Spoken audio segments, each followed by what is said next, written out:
YouTube family, what's good with you? It's your boy 2A-N-LA, and as always, fam, anything I say in this episode, prior episodes, and future episodes is just my personal opinion. Don't take it as fact. Don't take it as law. Always do your own homework and come up with your own conclusions. Right about now, family, I should go ahead and tap that like button for your boy. If you're new to the channel, I want to say welcome. Come on in. You can join the congregation by smashing that subscribe button and requesting all post notifications. And if you are an existing supporter of this channel, fam, I appreciate you more than you can possibly imagine. You are the reason this channel is anything. All right, let's get this episode rolling. So look, fam, a lot of people have been hitting me up for this one. A lot of people have really wanted me to do the review on the Watchtower Apache Pew View edition. And so let's go ahead and get it rolling. But before we get into it, let me just let you peruse it. Let me let you check this bad boy out, fam. What I'm going to need you to do is stop playing with your boy. This gun is sexy. Crazy. The finish on there is off the charts. You got that ported barrel. You got the two-tone. Yeah, man. When they designed this gun, they made it very aesthetically pleasing. You know, if you look at the serrations, they really kind of made an attempt to differentiate themselves from the other competitors on the marketplace, and I'm not mad at that at all. And you know, when you're paying $3,000 plus for a firearm, it should look good, right? So look, this though is not about aesthetics. This is about how the gun performs and how it's made, right? So let's jump into it. Okay, now fam, before we jump into it, if you've never seen one of my reviews, let me break it down for you how it goes. We have several categories with different weights, either 15 points, 10 points, or 5 points that total a total of 100 points. If you have a good firearm, a middle of the road firearm, think about a Glock 17 Gen 5 out of the box. That's a 50. Right? That's a 50 firearm, straight down the middle. If you've got something that's between kind of 60 and 70, okay, you've got something that's that has some qualities that's a step above the mean, right? If you've got something for 70 to 80 points, okay, now you're cooking with a little bit gas. There's something special about that firearm that distinguishes itself from the pack. If you got a gun that's like 80 to 90, whoo, now you got a real one. Now you have a real one. You have a high level firearm. You have an elite shooting pistol. And if you get something that's 90 or above, you've got an all-time great gun. You've got a collector's item. You've got something that should be passed down generation to generation to generation. All right? So with that said, let's get this rolling. All right, first up, fam, fit and finish. So look, like I said, aesthetically pleasing, right? Tolerances on this gun are very tight. No rattle whatsoever. The slide, fam. This slide is it's on skates, y'all. It's on skates. Very reminiscent of kind of a staccato XC. Very reminiscent of an Atlas Erebus. That's probably maybe a little overstatement. Very reminiscent though of a Phoenix Trinity, H-Tac, or H-Duty, or H-Pro. All of those guns cost significantly more than this one, which is why this is impressive. Trigger. We'll talk about that a little bit more in a minute, but butter. So fit and finish for the most part is phenomenal, except, also coating, very well done on the gun. The only criticism I have relative to the fit and finish is this grip, fam. So the grip is polymer. It's a 3D printed polymer grip. It is not worthy of everything else that this gun brings to bear. I would akin it to, I always tease FN because I think FN makes really good pistols, but their triggers historically have been terrible. And it's like, how do you get everything right except the trigger? I want to ask them, how did you get everything right except this grip? Now, from what I'm told, what they were really trying to do was put out a really high quality gun, a high quality firearm, but make it affordable. And obviously, if they put a higher quality grip on this, then the price would go up accordingly. But then let the price go up, I say, because most people are going to want to check out this grip. So look, for the most part, fit and finish is phenomenal. I'm going to ding this gun though, relative to the grip. And for fit and finish, we're going to go ahead and give this gun a 12 out of 15 points. All right, fam. Next up, trigger. Look, fam. Look.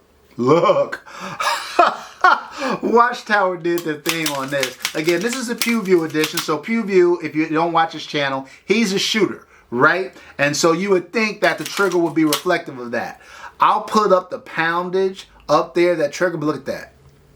Very little to no take up. Clear defined wall. Crisp clean break. Look at the reset. Fam, this is a smooth trigger.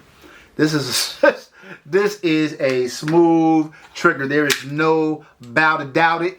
I'm going to go ahead and give for trigger a total of 14 out of a possible 15 points. All right, fam. Next up, reliability. Okay, so I've put about 750 rounds to the gun, somewhere between 750 to 1,000 right in there. Usually I like to do right around 1,000, so I'm somewhere between like 750 and 1,000. And I gotta say, fam, zero malfunctions. Zero malfunctions. This gun was butter. It was buttery smooth. It was very flat shooting. Very low recoil, primarily because of that big comp right there on the front. Look, no issues. I'm going to go ahead and give it a 14 out of a possible 15 points for reliability. All right, next up, fam, durability. Look, fam, like I said, 90% of the materials used in this gun were great. 90% of the material used in this gun were great. You got a lot of Atlas parts, and I think there's a Dawson precision guide rod here. So look, the gun should be highly durable, with the exception of this great 3D printed grip module. And I'm sure, fam, you guys watch it from home, probably don't pick up kind of,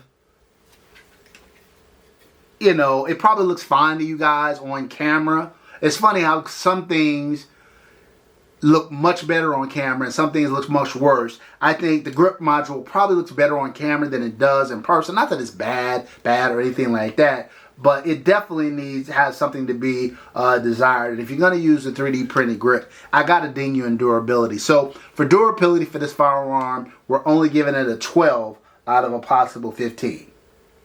All right, fam, next up, accuracy. Look, fam, I'll put some shooting footage up if I haven't already, but look, fam, man, 5 yards, 10 yards, 15 yards, 20 yards, man, this sucker's a tack driver.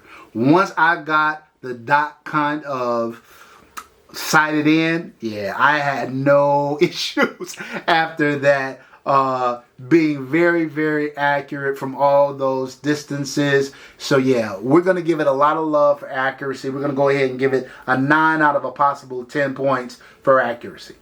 All right, fam, next up, ergonomics. So look, fam, for me, ergonomics is not just kind of the shape of the grip. That's part of it, but it's also how the gun feels in your hands. And generally speaking, this gun is solid, it's good, it feels great, except for this 3D printed grip, fam. They really should have a metal grip. And of the guns out there that come with polymer grips, I'm thinking about the Phoenix Trinity H-Tac, I'm thinking about Staccato, This grip is far inferior to those grips. So for ergonomics, although it feels great, just the quality of the grip isn't where I want it to be. I'm only going to give it an 8 out of a possible 10 points. All right, fam, these next two categories, we're going to group them together. Aftermarket support, maintenance, and upkeep. This gun is going to earn 4 out of 5 points in both of those categories. There is a ton of new 2011 manufacturers on the market, and because of that, you have a lot of companies now that are specializing in 2011s. You've got the Vulcan Machine Works of the world, the Monsoon Tacticals of the world, the Sips Guns of the world, the DSC Gunworks of the world, the Iron Monkeys of the world. So you've got all these companies now that are kind of, and more, that are kind of specializing in upgrading your 2011s. And so we're going to go ahead and give it a 4 out of 5 there. And maintenance and upkeep, it's a 2011. Look, 2011s are race guns. They're competition pistols for the most part. They require more maintenance. It's not a Glock. You're not going to put 50,000 rounds through this and don't have to clean it. No, you should probably clean it every 1,000 rounds or so. If you do, it shouldn't be a problem. Takedown and reassembly of this gun are not problematic at all. So again, 4 out of 5 for aftermarket support and maintenance and upkeep. All right, fam. Next up, affordability. So look, fam, usually this is where things go off the rails for my guns, okay?